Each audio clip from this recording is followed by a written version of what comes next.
Hi guys, you're welcome to this tutorials.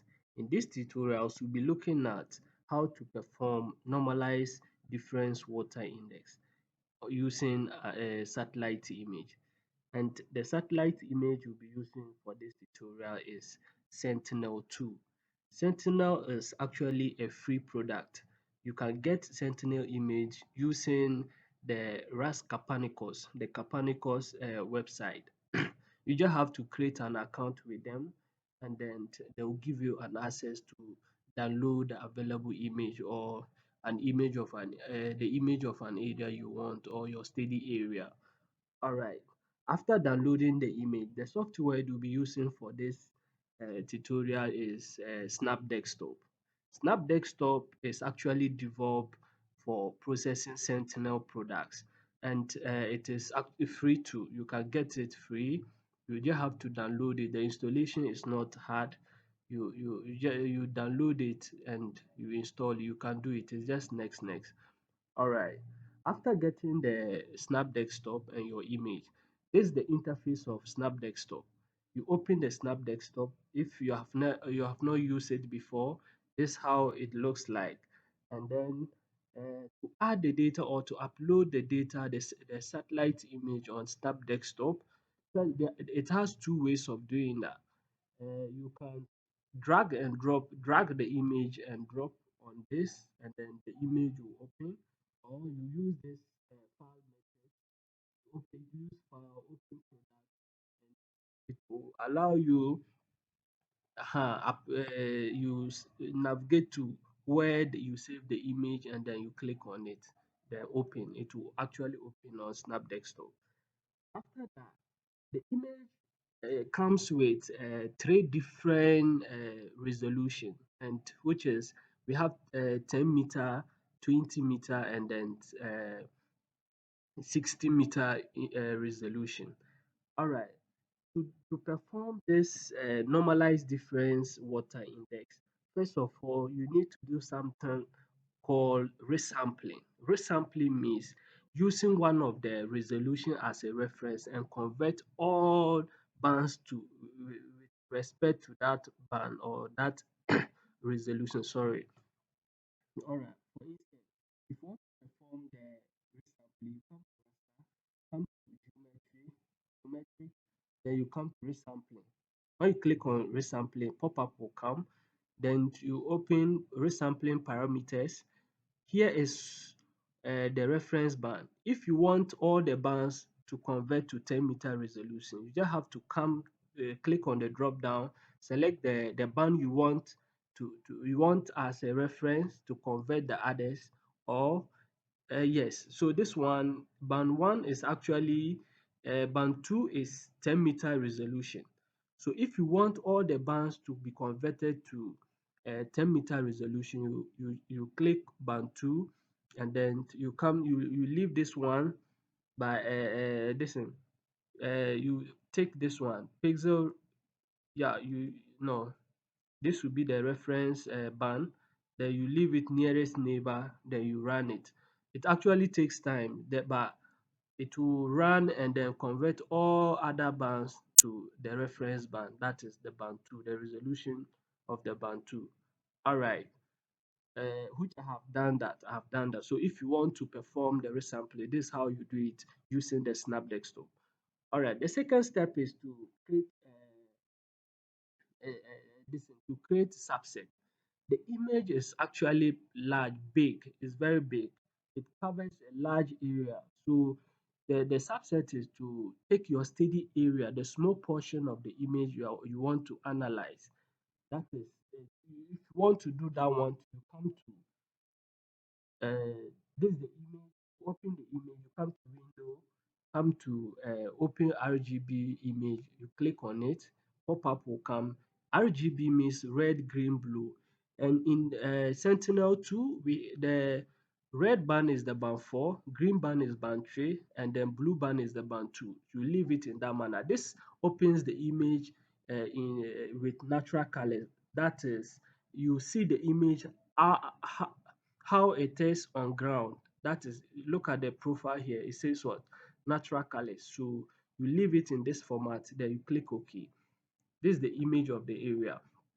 And this my subset. The subset to I've actually cut this portion, this small area out of the big image or the big image, but this is the steady area or the part I want to use for this analysis. All right, but do the subset. You come to raster, click on the raster, you see subset. Subset, you open it. Subset allows you to select the area you want.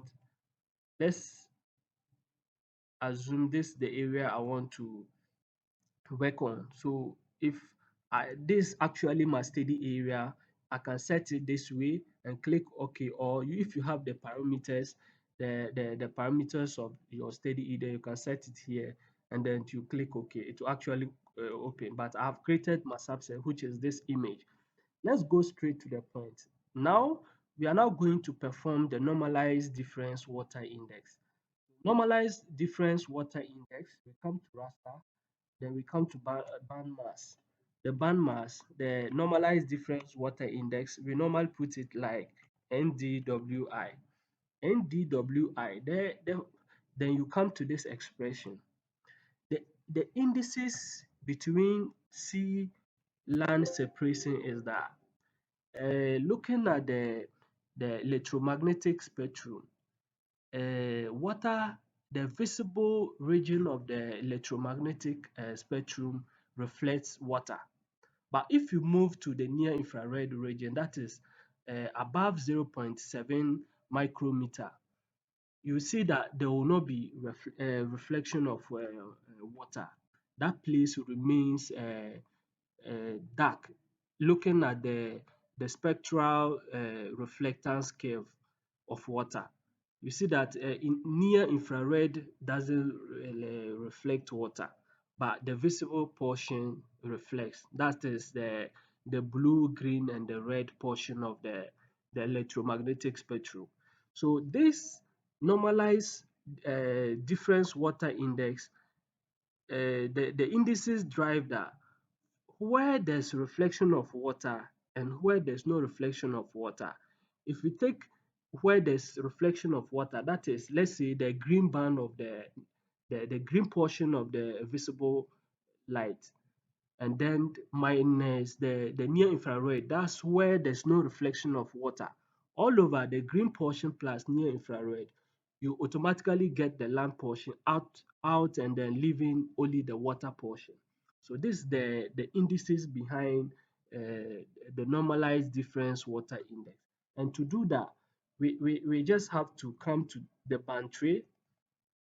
That is the green band, as I said earlier, minus the near infrared, which is the band 8, all over the band 3 plus the band 3 plus the near infrared. The near infrared is the band 8. This is the indices. Then you click OK. Then you click OK. Yes. You see that looking at the normalized difference water index or the indices we just performed, the concentration of the white color tells you where there's water, but the other region shows there's land. And these indices have not yet separated the water from the land. But you want to get the land completely off, leaving only water. And you can use this expression to get that one done. You come to raster again, you come to band mass. The other one is normalized difference water index. So let's name this one 1, normalized difference water index 1. All right, to just make it look different from the first one. All right, so we can use this expression if the near infrared, the band 8, is greater than,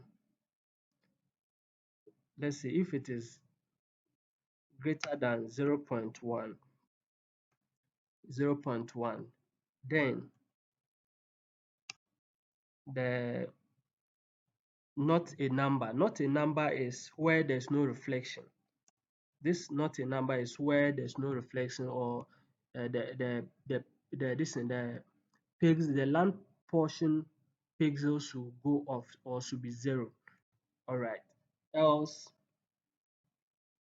1. We use this expression if the near infrared is greater than 0.1, then not a number else 1. This is the expression we use. You click OK, then you click OK. We have that done here.